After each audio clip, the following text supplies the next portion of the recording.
चलिए आज समय में थोड़ा पीछे चलते हैं। साल 1930 के लंदन में वहां लिखे गए दो खत।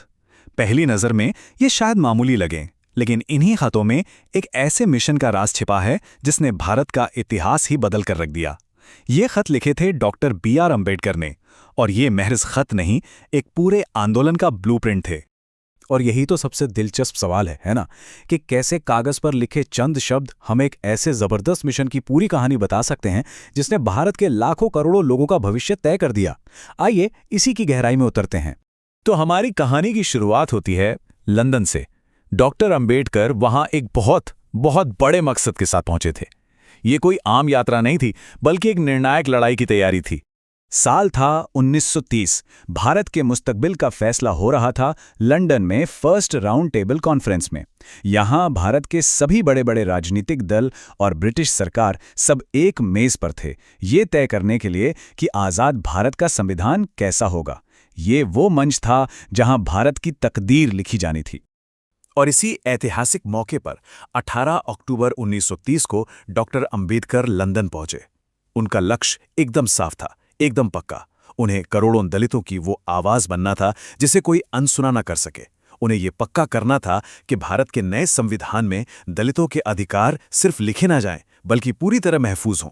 यहां से डॉक्टर अम्बेडकर की शानदार रणनीति सामने आती है। देखिए, वो सिर्फ कॉन्फ्रेंस शुरू होने का इंतजार नहीं कर रहे थे। नहीं, उन्होंने तो लंदन पहुंचते ही अपनी कूटनीतिक चालें चलनी शुरू कर दी थी। उनकी स्ट्रैटेजी के आप कह सकते हैं 3 बड़े हिस्से थे। पहला, भारत में अपने काम से जो उन्होंने एक असर पैदा किया था उसका फायदा उठाना। दूसरा, लंदन के ताकतवर लोगों को अपने साथ मिलाना। और तीसरा, जो कि बहुत जरूरी था, सिर्फ राजनीतिक अधिकार ही नहीं बल्कि आर्थिक मौकों के दरवाजे भी खुलवाना। उनकी रणनीति का पहला हिस्सा तो उनके लंदन पहुंचने से पहले ही काम कर रहा था। कॉन्फ्रेंस से महीनों पहले अगस्त 1930 में दिया गया उनका मशहूर नागपुर भाषण, उसकी गूंज लंदन के सियासी गलियारों तक पहुंच चुकी थी। संदेश बिल्कुल साफ था, दलित समाज को अब और नजरअंदाज नहीं किया जा सकता। कॉन्फ्रेंस तो अभी शुरू भी नहीं हुई थी, लेकिन डॉक्टर अम्बेडकर ने अपनी पूरी बिसात पहले ही बिछा दी थी। उन्होंने लेबर पार्टी के नेता जॉर्ज लैंसबरी से मुलाकात की ताकि राजनीतिक सपोर्ट मिल सके। अपनी बात सीधे सरकार के टॉप लेवल तक पहुंचाने के लिए वो भारत सचिव से मिले, और हां, सेना प्रमुख से भी वो एक बहुत ही खास मकसद से मिले थे। और उनकी ये मेहनत रंग भी ला रही थी। 29 अक्टूबर को लिखे अपने एक खत में वो खुद बताते हैं कि उन्हें अपने काम के लिए यहाँ काफ़ी हमदर्दी मिल रही है और उन्हें पूरी उम्मीद है कि उनकी मांगों को मान्यता जरूर मिलेगी। ये उनकी कूटनीतिक जीत का पहला इशारा था। सेना प्रमुख के साथ जो मीटिंग थी ना, वो कोई मामूली मुलाकात नहीं थी। ये उनकी रणनीति का तीसरा यानी आर्थिक पहलू था। देखिए, महार समुदाय का सेना में सेवा देने का एक लंबा इतिहास रहा था, लेकिन अंग्रेजों ने इस पर रोक लगा दी थी। अम्बेडकर इस रास्ते को फिर से खुलवाना चाहते थे। क्यों? क्योंकि वो जानते थे कि ये सिर्फ एक नौकरी नहीं है, ये सामाजिक सम्मान, अनुशासन और जाति की बेड़ियों को तोड़ने का एक बहुत ताकतवर जरिया था। लेकिन एक तरफ जहां डॉक्टर अम्बेडकर दुनिया के सबसे बड़े मंच पर ये लड़ाई लड़ रहे थे, वहीं दूसरी तरफ उनका दिल और दिमाग पूरी तरह से भारत में अपनी जड़ों से जुड़ा हुआ था। और ये कॉन्ट्रास्ट देखिए, कितना कमाल का है। लंदन में वो दुनिया के बड़े बड़े नेताओं से मिल रहे हैं, भारत के संवैधानिक भविष्य पर बहस कर रहे हैं, और उसी वक्त उनका मन लगा है भारत में शांति की चिंता में, और वो नासिक में हुए दंगों जैसी छोटी से छोटी घटना पर भी नजर रखे हुए हैं। वो अपने खतों में लिखते हैं कि जब उन्हें देवराव का टेलीग्राम मिला कि भारत में सब शांत है, तब जाकर उन्हें कितनी राहत मिली।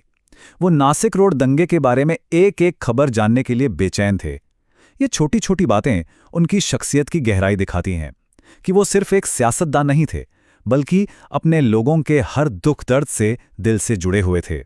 तो आखिर में इन 2 चिट्ठियों की विरासत क्या है, ये इतनी ज़रूरी क्यों है? चलिए देखते हैं कि ये हमें क्या सिखाती हैं। देखिए, ये खत हमें एक साथ कई चीज़ें दिखाते हैं। एक मास्टर स्ट्रैटेजिस्ट कैसे काम करता है, इंटरनेशनल डिप्लोमेसी की ताकत क्या होती है, आर्थिक तरक्की की लड़ाई कितनी ज़रूरी है, और एक लीडर का अपने लोगों के साथ जो कभी ना टूटने वाला रिश्ता होता है, वो कैसा होता है।